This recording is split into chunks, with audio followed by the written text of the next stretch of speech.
Cuando tú tienes la virtud de tener visión, tú ves las cosas con los ojos abiertos, como si estuvieras mirando esa televisión. Dios te muestra las cosas en el mundo espiritual. Usted dirá, pero hermano, ¿cómo es eso? Bueno, lo que sucede es que tus sentidos van a ser aumentados. Tus sentidos en el mundo espiritual van a ser aumentados. ¿Qué te quiero decir en esta mañana? Que el mundo espiritual camina más rápido que el mundo natural. ¿Sabe cómo es esto? ¿Por qué tú a veces tienes un sueño y dices, ay, pero mira lo que le pasó al hermano, yo me lo soñé? Bueno, precisamente porque el mundo espiritual camina más rápido.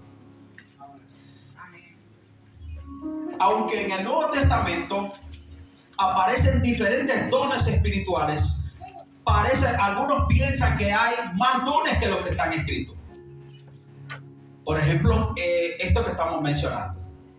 El tener visión es uno de los dones. Entonces casi siempre se relaciona lo que tiene que ver con la visión con un medio de revelación. Hay una diferencia, a veces la gente dice, hay una diferencia entre lo que es revelación e iluminación. Algunas personas dicen, wow, ese hermano tiene una revelación muy profunda de la palabra. No, estás errado, no tiene revelación profunda de la palabra. Lo que tiene es iluminación. ¿Por qué? La palabra revelar significa dar a conocer. La palabra iluminar significa dar a entender. De manera que el Espíritu Santo lo que hace es que te da a entender lo que ya está dado a conocer. Es decir, la palabra está revelada. Dios no te va a revelar otra palabra como la que está escrita. Si fuera así, tú pudieras escribir otra Biblia. Pero, sin embargo, el Espíritu Santo lo que hace es que te da a conocer lo que ya Él ha mostrado a través de los escritores inspirados. La palabra visión tiene que ver con el propio medio. Una visión profética mediante la cual se comunican mensajes divinos. ¿Qué otra cosa significa? El vocablo indica el mensaje que se recibe a través de la visión profética. La Escritura revela en Proverbios capítulo 29, versículo 18, que, esto de acuerdo a la versión de la Biblia del Jubileo, dice, sin visión profética el pueblo perecerá, mas el que guarda la ley es bienaventurado. Otra definición de la visión. Puede significar todo el mensaje del profeta tal como está escrito. En el libro de Isaías capítulo 1, en la primera parte, dice, visión de Isaías, hijo de Amós. ¿Qué está diciendo con esto? Que lo que él va a presentar a través del libro fue una visión que tuvo. ¿Quién escribió el libro de Habacuc? En el capítulo 1, versículo 1, parece enseñar que fue él mismo que lo escribió, a pesar de que no menciona su nombre. Aparte de profeta, también era levita. ¿En qué fecha fue escrito? Fue escrito aproximadamente el año 609 a.C. Entonces, cada libro que se escribió tenía un porqué, para qué, cómo, cuándo y un contexto histórico. Es decir, dentro de qué ámbito sucedieron los acontecimientos. Este contexto histórico, el profeta Habacuc presenta la importante cuestión de cómo la paciencia de Dios con el pecado no puede tener relación alguna con él. Es decir, Dios no tiene comunión con el pecado. Yo no sé cómo algunas personas se dan su jugo en el nombre de Jesús y piensan que se van a ir en el arrebatamiento de aquí. Adoran a Dios. Yo no sé cómo la gente puede practicar el pecado, pero bueno, quizás usted dice, hermano, pero es que somos pecadores. No, estás errado. Una cosa es que en algún momento el creyente pueda pecar porque hay una naturaleza pecaminosa, y la otra es practicar el pecado. He visto algunos cristianos que cuando van a evangelizar gente que no conocen a Dios, le dicen, yo soy igual que tú, yo soy pecador igual que tú. No, estás cerrado, tú no eres pecador, a menos que practique el pecado. La Biblia dice que el que practique el pecado es del diablo. Otra mala información, ay hermano, nosotros pecamos todos los días. Pues tú estás más descarriado que el diablo. Porque si tú practicas el pecado, eso dice la Biblia, el que practica el pecado es del diablo, porque el diablo peca desde el principio. ¿Qué dice en 1 Juan capítulo 2 versículo 1? Cristo dice, hijitos, o sea, está escribiendo Juan, inspirado por el Espíritu Santo. Hijitos, estas cosas les escribo para que no pequen. Y si alguno hubiere pecado, abogado tenemos para con el Padre, a Jesucristo el justo. ¿Qué está diciendo el pasaje? Lo normal es que el creyente no peque. Si el pecado tiene autoridad sobre tu vida, estás mal, no eres libre. O no eres verdaderamente libre. ¿En qué lugar fue escrito el libro de Habacuc? Fue escrito en Judá. Vamos a ver ahora algunas características del creyente que caminan enfocados en la visión. Los creyentes que están enfocados en la visión deben mantenerse alerta esperando la voz de Dios. Esto fue lo que hizo el profeta. Dijo, sobre mi guarda estaré. ¿Qué estaba diciendo? Voy a estar vigilante. Voy a estar atento a la voz de Dios. ¿Cuáles son las personas que Dios le habla? A personas que tienen su oído tierno para escuchar la voz de Dios. Gente que tiene doble vida, gente que es doble agente. El Espíritu Santo no le anda hablando a él personal. ¿Sabe qué hace? Tiene que mandar otra persona para ministrarle, para que se enderece en el camino. Nosotros a veces como creyentes podemos pensar que estamos caminando bien delante del Señor. ¿Cómo usted se va a dar cuenta si está caminando bien? Cuando entre en su presencia.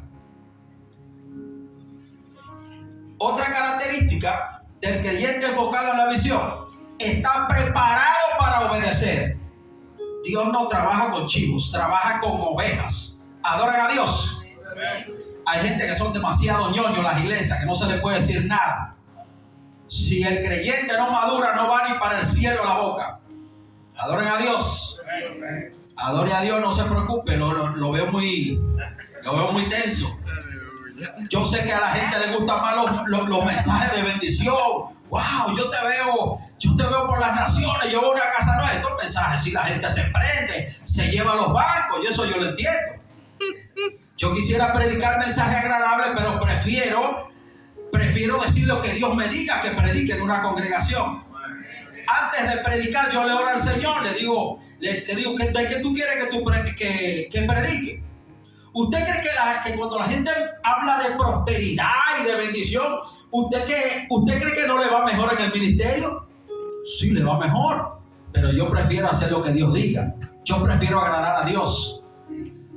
El otro punto de la característica del creyente enfocado en la visión: esperar la respuesta. A veces tú oras y la respuesta viene de allá arriba, pero ¿qué hace? Suelta los guantes. Dice, no, Dios no me va a contestar eso. Cuando usted está en obediencia delante del Señor y usted ora, Dios escucha.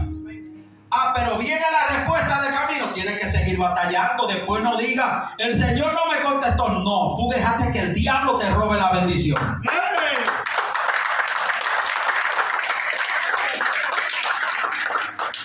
Cuando los creyentes tienen doble ánimo, no logran nada en el evangelio. Nada. ¿Qué enseña la Biblia acerca del doble ánimo? Que el creyente que es así es como las olas del mar que son movidas de un lugar a otro. Y que el que es así no piense que va a recibir nada de parte del Señor. ¿Por qué? Hoy tú estás en ánimo delante del Señor, pero mañana estás decaído. Tienes que tener una postura estable. Tienes que tener una posición estable. Yo reconozco que en algunas ocasiones nos sentimos como si Dios nos hubiera abandonado, como si estuviéramos estancados. ¿Qué te aconsejo cuando te encuentres así? Que no retrocedas de tu territorio. Dentro del contexto del Imperio Romano, los soldados usaban unas sandalias que se llamaban folker. Este tipo de sandalias las utilizaban con unos clavos por debajo, un poco parecido a lo que utilizan en el béisbol, solo que estas sandalias eran abiertas El propósito era que cuando ellos dieran un paso hacia adelante, estas sandalias se clavaran en tierra y no resbalaran. ¿Para qué? Para mantenerse en pie en el combate delante de quien tú estás batallando. Quiero decirte que tu batalla no es humana, no debes ver al hombre.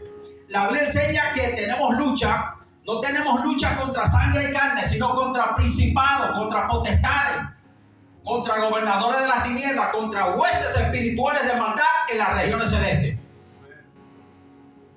Pero mucha gente pierde esto de vista y empieza a ver un evangelio natural. Cuando tú empiezas a creer que el evangelio es algo natural, tu vida espiritual no avanza. Tú no vas a ver milagros en tu vida. Tú no vas a ver respuestas del Señor sobre tu vida porque estás viendo el evangelio de manera natural. Otra cosa que debes hacer: escribir la visión y enfocarse en ella. Dios te marca con una palabra. ¿Tú crees esa palabra? Anótala. Escribe la visión. Camina con la visión. Acuéstate con la visión y levántate con ella, porque quiero decirte que lo que Dios te promete, Dios lo cumple. ¿Por qué algunas personas no ven cumplir en su vida las promesas de Dios? Porque no perseveran y no creen en lo que Dios prometió. Dios no es igual que el hombre, Dios no miente, lo que Dios te dice te cumple. Ahora, las promesas de Dios tienen condiciones. Si tú te apartas del propósito, tú no vas a ver cumplir las promesas del Señor. Las vas a ver cumplidas si haces lo que Él te dice, no lo que tú quieres. ¿Qué otra cosa debes hacer? Definir la visión. Cuando se define una visión, se hace lo siguiente. Tú mismo te planteas, hay algo que se llama proyecto de vida, donde tú haces una planificación. Por ejemplo, si tú tienes una visión, ¿qué tú haces? Tú calculas cómo tú te ves dentro de 5 años. Déjame ver qué fue lo que Dios me prometió.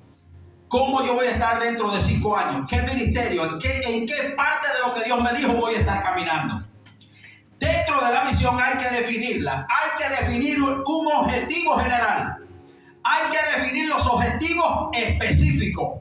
Es decir, pastora, Dios te muestra una visión, tú tienes un panorama general. Ok, me mostró una visión, voy a levantar una obra, voy a trabajar con jóvenes. Ok, después, objetivos específicos. Voy a levantar ministerio profético, ministerio evangelístico, ministerio de adoración, ministerio de danza, ministerio misionero.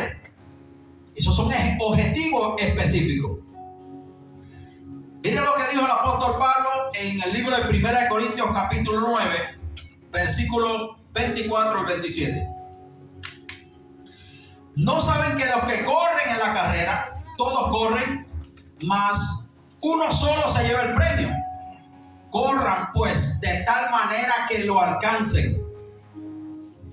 Y todo aquel que se ejercita en la lucha es sobrio en todo. ¿Qué significa que es sobrio en todo?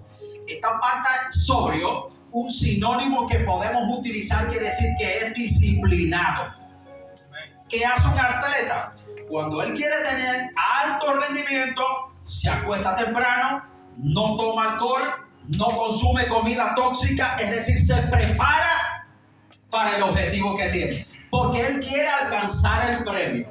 El apóstol Pablo, que estaba bien relacionado dentro de esa cultura de lo que hoy se llama, de lo que anterior se llamaba Asia Menor y que en la actualidad es el territorio de Turquía, él podía ver cómo en los coliseos romanos la gente peleaba, la gente luchaba, y él habla de esto basado en esas experiencias.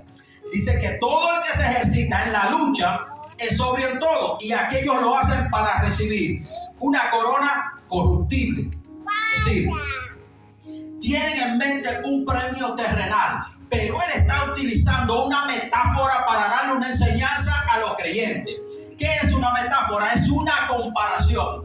Está trayendo un ejemplo de lo literal a lo espiritual para enseñarle a los creyentes de Corintio que deben ejercitarse para la batalla espiritual, así como los romanos peleaban cuerpo a cuerpo con su oponente. La forma de lucha que ellos utilizaban Porque a veces la gente dice de guerra espiritual, y bueno, en realidad es lucha.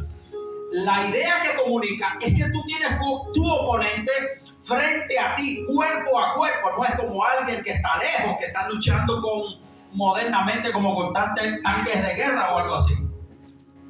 Tú tienes tu oponente delante de ti, así lo veía Pablo. Entonces se estaban combatiendo, el que vencía al otro, entonces se quedaba en el suelo.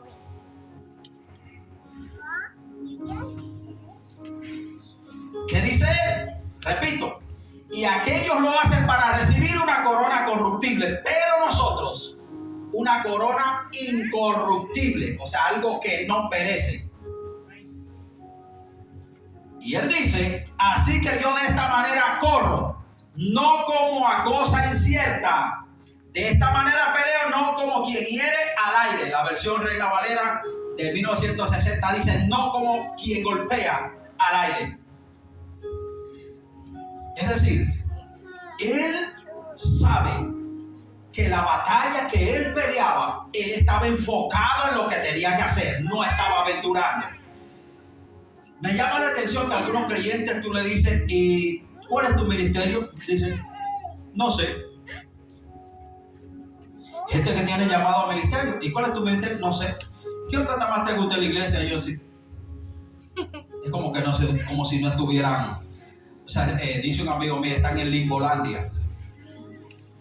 O sea, no están enfocados. Tú tienes que saber a qué Dios te llamó. Tú no debes venir a la iglesia como si fuera un club, nada más que para sentarte ya. Él sigue diciendo, antes hiero mi cuerpo. La versión Reina Valera dice, golpeo mi cuerpo y lo pongo en servidumbre. No sea que habiendo sido heraldo para otros, yo mismo venga a ser descalificado. O sea, esto es lo que está diciendo Pablo. Yo no quiero que predicándole yo a otras personas se salven ellos y yo no me salve. ¿Puede darse este caso? Sí, por supuesto que sí. Usted puede hablar de lo bueno que es Dios sin usted ser bueno. Hay creyentes que hablan de las buenas nuevas. Alguien que me dio clase decía, yo me reía mucho cuando él decía esto. Decía, en las iglesias hay cristianos, hay evangélicos y hay evangélicos. Y yo hice así, me quedé bobo. Le dice, pero ¿qué es lo que usted quiere decir con eso? Bueno, hay evangélicos. ¿Cuáles son los evangélicos? Ellos van y se sientan en la iglesia y años vienen, años van hasta que Cristo venga. Esos van a la iglesia. Y después le dije, ¿y los evangélicos? Bueno, los evangélicos son los que hablan de las buenas nuevas, pero no aplican lo que dice la palabra.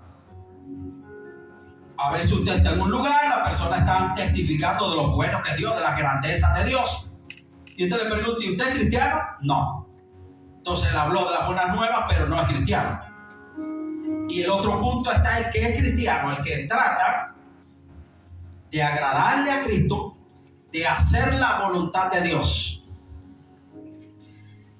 Entonces, el que está enfocado en la visión tiene que tener paciencia y ser perseverante.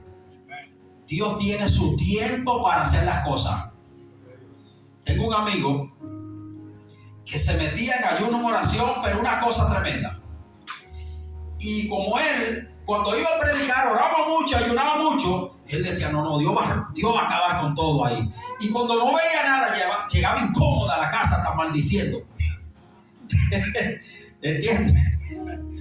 Por la gracia de Dios, el Señor lo está usando ahora. Pero que a veces la gente no entiende que esto lleva un procedimiento. Para que Dios te respalde, eso lleva un procedimiento. ¿Sabe cuál es la prueba de los ministerios? Que cuando usted inicia, los ministerios no avanzan, la gente no va a la iglesia, nadie respalda su ministerio y usted recibe frustración. Bien, pero usted dirá, ¿y por qué el Señor hace esas cosas? Porque tiene que quebrantar tu ego para que cuando veas las manifestaciones de Dios y el respaldo de Él, no creas que eres tú que lo haces.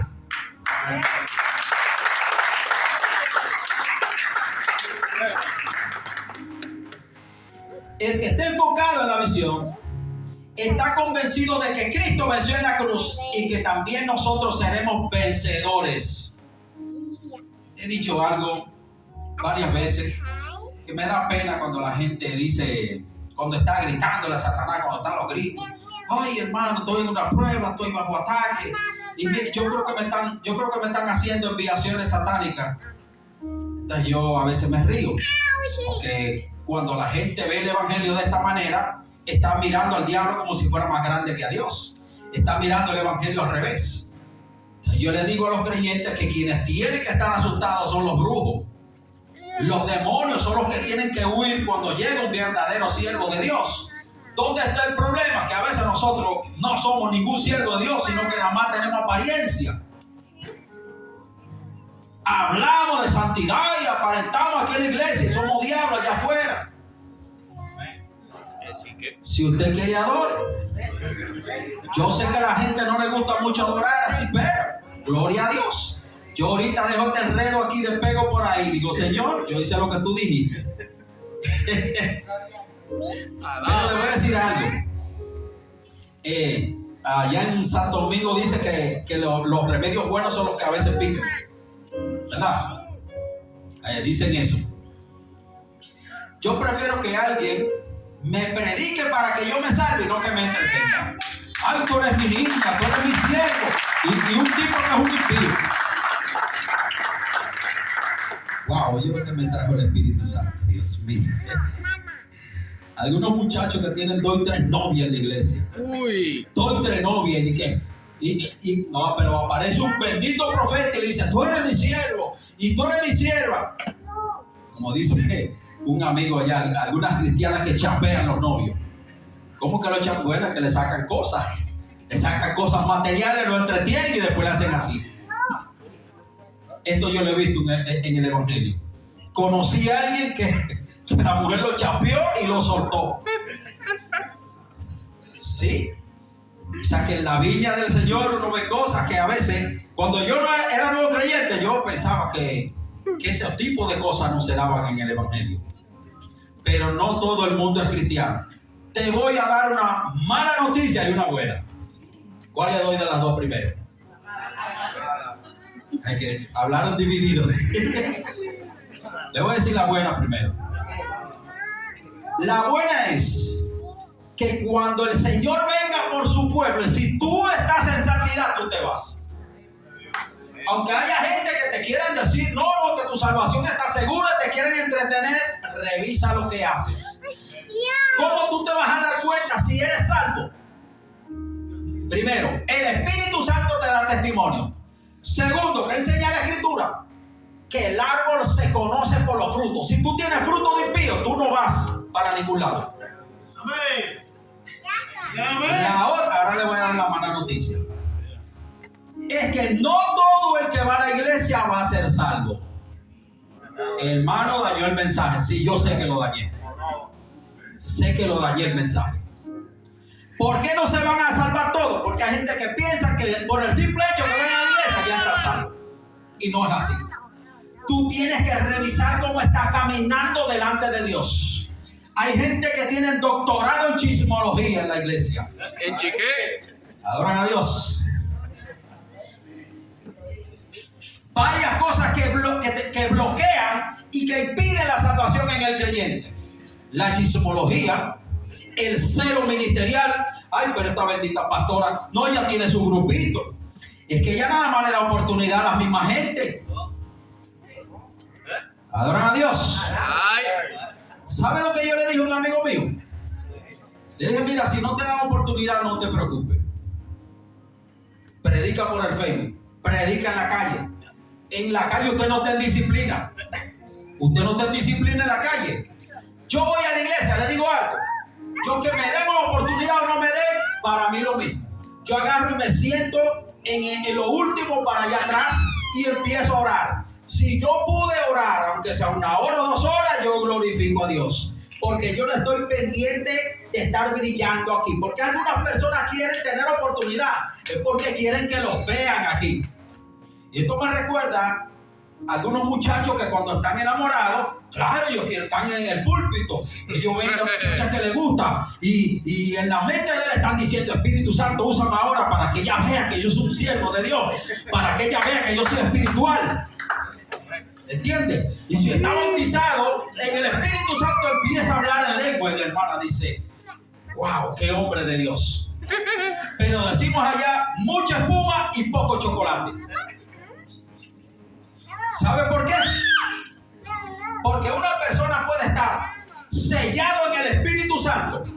Número 2, bautizado en el Espíritu Santo. Número 3, lleno del Espíritu Santo. Y las tres cosas son distintas. No por el hecho de que usted hable en lengua y se lleve los bancos, indica que usted está lleno del Espíritu Santo. He visto gente que habla más lengua que Pablo y son más mala paga que el Satanás. Mucha lengua y se llevan los bancos. Cuando usted va, no paga. Cuando usted revisa los frutos, chisme, enredo, celo ministerial. ¿Usted entiende? Pero el que esté enfocado en la visión, le va a suceder lo siguiente. Te digo esto.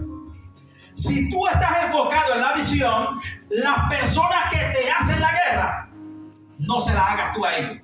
Porque ellos son los que van a testificar lo que Dios va a hacer contigo. Denle un aplauso a Cristo.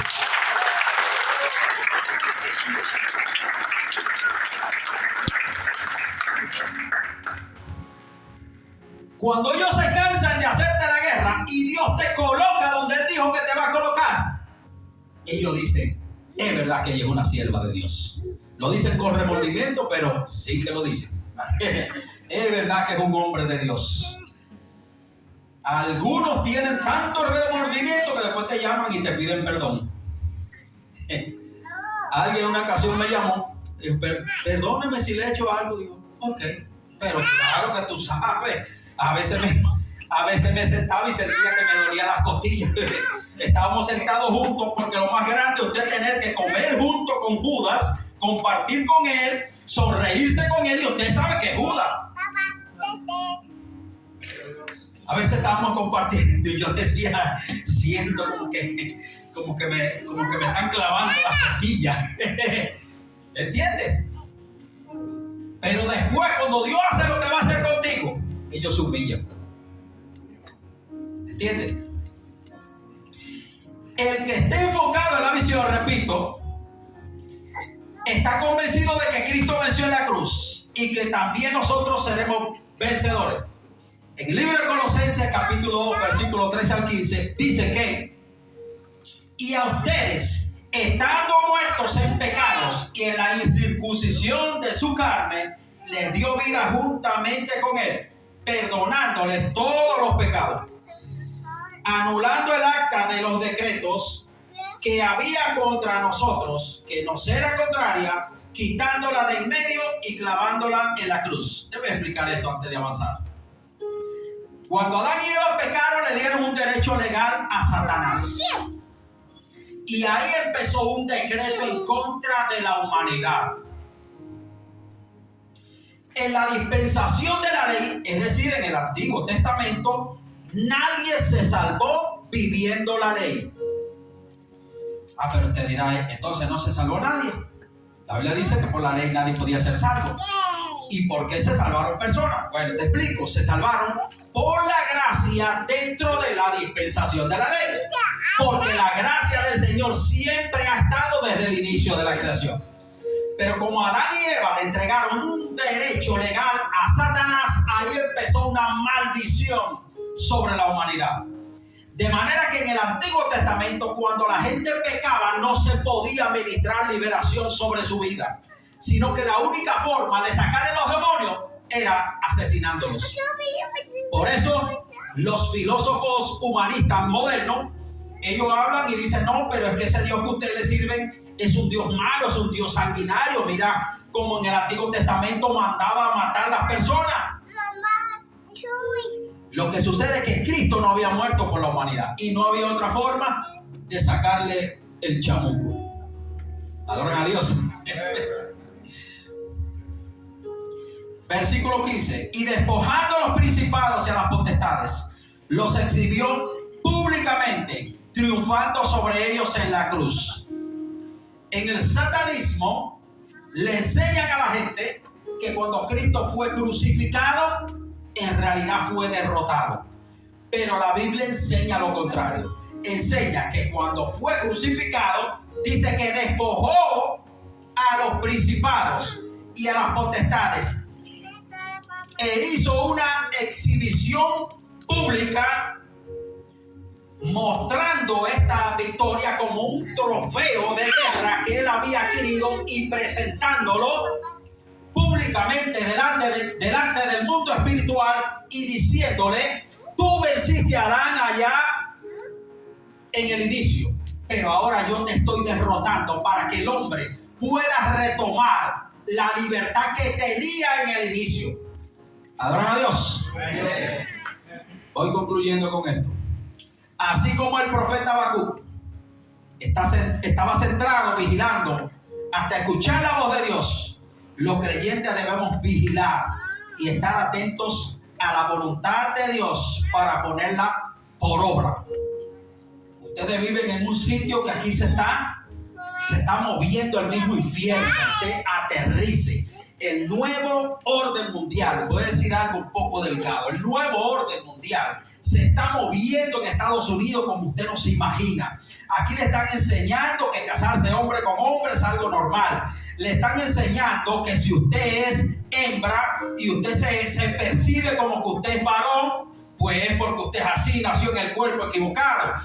A veces yo he dicho que una de las profesiones que más dinero van a dar para esta época es la psicología y la psiquiatría, porque si el razonamiento lógico fuera de esta manera, pues tú te analizas que tú eres Superman y tú te tiras de una tercera.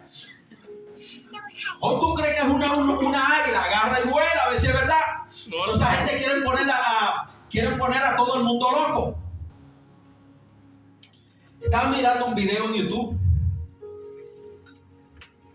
Una bendita mujer imitando como hablan los gatos. Yo decía, en el tiempo mío eso le decían loca. Digo, esa está loca de hermano.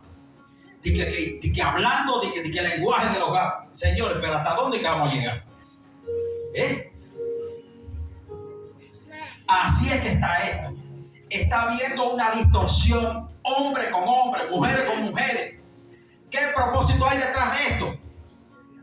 Reducir la población mundial. ¿Qué otra cosa? Control en todos los sentidos. Satanás se está moviendo de una manera demasiado fuerte y el creyente tiene que aterrizar. Tenemos que dejar de ser tan tiernos en el evangelio y ver el evangelio como que esto es algo que tú estás luchando contra el mismo Satanás. Quizás te ocasione risa lo que yo te digo.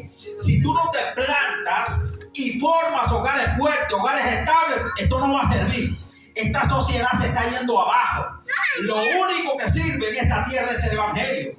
La Biblia enseña que nosotros somos la sal de la tierra y que si la sal se desvanece, ¿con qué se casará?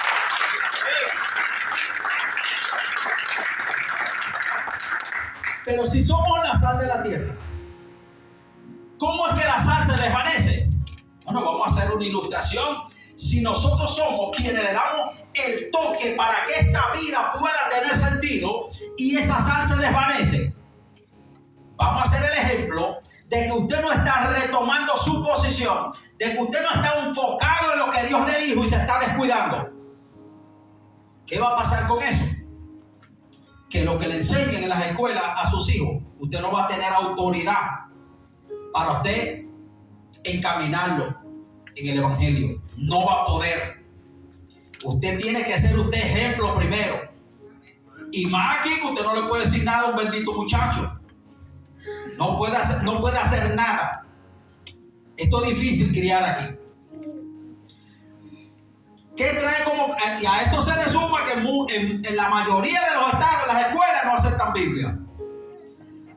Pero estaba hablando con un hermano ayer y decía, ok, en algunas escuelas de esas no aceptan Biblia, pero cuando aparece un muchacho de eso y mata casi una escuela entera, ahí dice, ¿y por qué Dios no hizo nada? Qué fácil culpar a Dios. Ustedes así lo sacan de las escuelas y después vamos a culparlo. Adoran al Señor.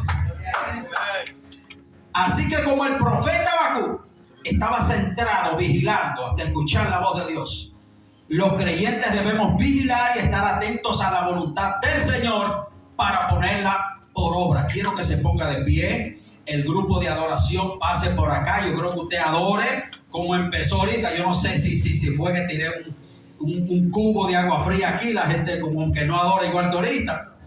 Pero empiecen a cantar y pasen para acá. Todo el que necesite oración, que tenga batalla para orar, pase, que vamos a orar.